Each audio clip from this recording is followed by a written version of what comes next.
പ്രധാന ഉദ്ദേശം മനുഷ്യനെ നശിപ്പിച്ചുകൊണ്ടിരിക്കുന്ന, കുടുംബങ്ങൾ തകർത്ത് തരിപ്പണമാക്കിക്കൊണ്ടിരിക്കുന്ന, മാനവ സമൂഹത്തിൽ വളരെയധികം വേദനാജനകമായ അനുഭവങ്ങൾ വരുത്തിക്കൊണ്ടിരിക്കുന്ന ഒരു വലിയ വിപത്താണ് ലഹരി വിപത്ത്.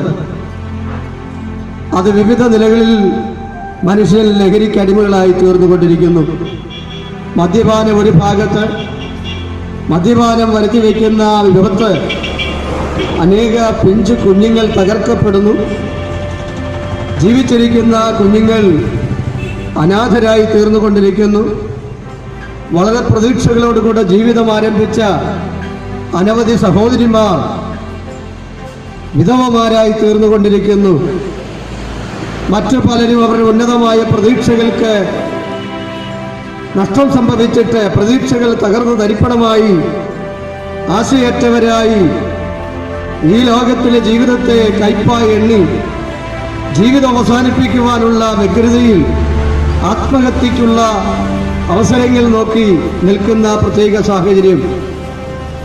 അതുമാത്രമല്ല, സ്വാതന്ത്ര്യം ലഭിക്കപ്പെട്ട ഈ ഭാരതത്തിൽ ജീവിക്കുന്ന പലരുടെ അനുഭവങ്ങൾ നമ്മൾ ശ്രദ്ധിച്ചാൽ വാസ്തവത്തിൽ അവർക്ക് സ്വാതന്ത്ര്യം നിഷേധിക്കപ്പെട്ടിരിക്കുന്ന അനുഭവങ്ങളുമുണ്ട്.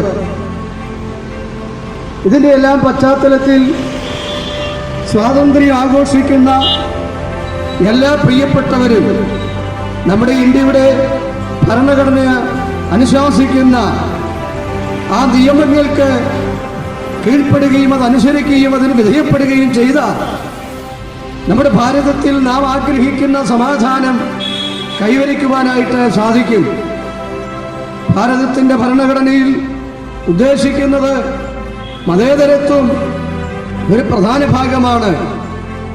ഭാരതത്തിൽ ഉള്ള സകല മനുഷ്യരും മതമോ ജാതിയോ ഒന്നും വ്യത്യാസം കൂടാതെ എല്ലാവരും സഹോദരീ സഹോദരന്മാരായി എല്ലാവരെയും സ്നേഹിക്കണം.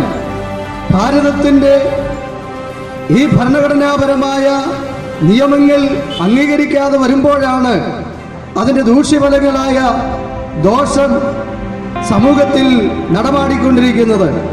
അതിൽ നിന്ന് മനുഷ്യൻ ബോധവൽക്കരിക്കപ്പെടണം. നമ്മുടെ ഭരണഘടനയുടെ വ്യവസ്ഥിതികൾ എല്ലാവരും ഉൾക്കൊള്ളണം, അത് പാലിക്കണം. ഈ ഭാരതത്തെക്കുറിച്ച് സമൂഹം ശബ്ദമുയർത്തി വിളിച്ചു പറയുന്ന ഒരു വാക്കാണ് ഭാരതം മാതാവാണ്. അത് ശരിയാണ്.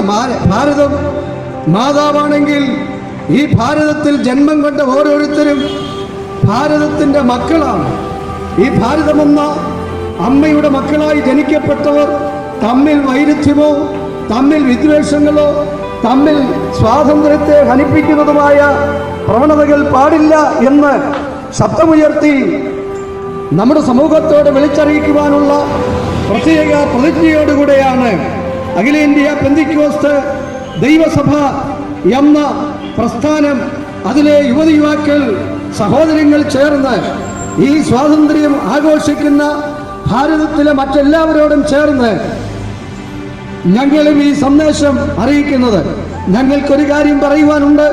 നിങ്ങളുടെ നല്ല ജീവിതം ലഹരിക്കടിമയായി നിങ്ങൾ നശിപ്പിച്ചു കളയരുത്. നിങ്ങളുടെ കുടുംബത്തെ നിങ്ങൾ സ്നേഹിക്കണം. നിങ്ങൾക്ക് ലഭിക്കപ്പെട്ട തലമുറകളെ നിങ്ങൾ സ്നേഹിക്കണം. അവരുടെ ഔന്നത്യമായ ജീവിതത്തെക്കുറിച്ച് നിങ്ങൾ ബോധമുള്ളവരായി തീരണം. അതിലേക്ക് ദൈവം നിങ്ങളെ സഹായിക്കട്ടെ. മദ്യപാനമെന്ന് പറയുന്നത് ഒരു ചെറിയ കാര്യമല്ല. അത് പാപമാണ്, അത് മരണമാണ്.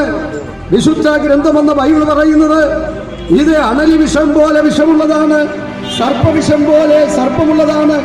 ആരത് ഉപയോഗിച്ചാലും ഒടുവിൽ പാമ്പിനെ വളർത്തുന്നവൻ, പാമ്പിനെ കളിപ്പിക്കുന്നവൻ അതിൻ്റെ വിഷത്താൽ അതിൻ്റെ കൊത്തേറ്റ് മരണപ്പെടുന്നത് പോലെ നാം സ്നേഹിക്കുന്ന, നാം വളരെ പണം കൊടുത്ത് അല്പനേരത്തെ സന്തോഷത്തിന് വേണ്ടി നാം അനുഭവിക്കുന്ന ഈ മദ്യം ഒടുവിൽ നമ്മുടെ കുടുംബത്തിൽ വിഷമായി കുഞ്ഞുങ്ങളെ അനാഥരാക്കി, ഭാര്യമാരെ വിധവമാരാക്കി, മാതാപിതാക്കൾക്ക് മക്കളില്ലാത്തവരാക്കി തീർക്കുന്ന ഈ ദൂഷ്യവിഭവത്തിൽ നിന്ന് നമ്മുടെ ഭാരതം രക്ഷപ്പെടട്ടെ. അതിനുവേണ്ടി ഇന്ന് വരെ സമൂഹത്തിൽ ഈ നല്ല ശീലത്തിലേക്ക് കൊണ്ടുവന്ന ഒരു മാർഗം എവിടെയെങ്കിലും ശക്തിയുക്തമായിട്ട് ഉയർത്തി പറയുവാൻ കഴിയുമെങ്കിൽ അത് മാനവജാതിയുടെ പാപപരിഹാരത്തിനായി 2016 വർഷം മുൻപ് ഈ ലോകത്തിലേക്ക് അവതരിച്ച യേശുക്രിസ്തു എന്ന അജയ്യ നേതാവാണ് മനുഷ്യ സമൂഹത്തിന് സമാധാനം നൽകിയത്.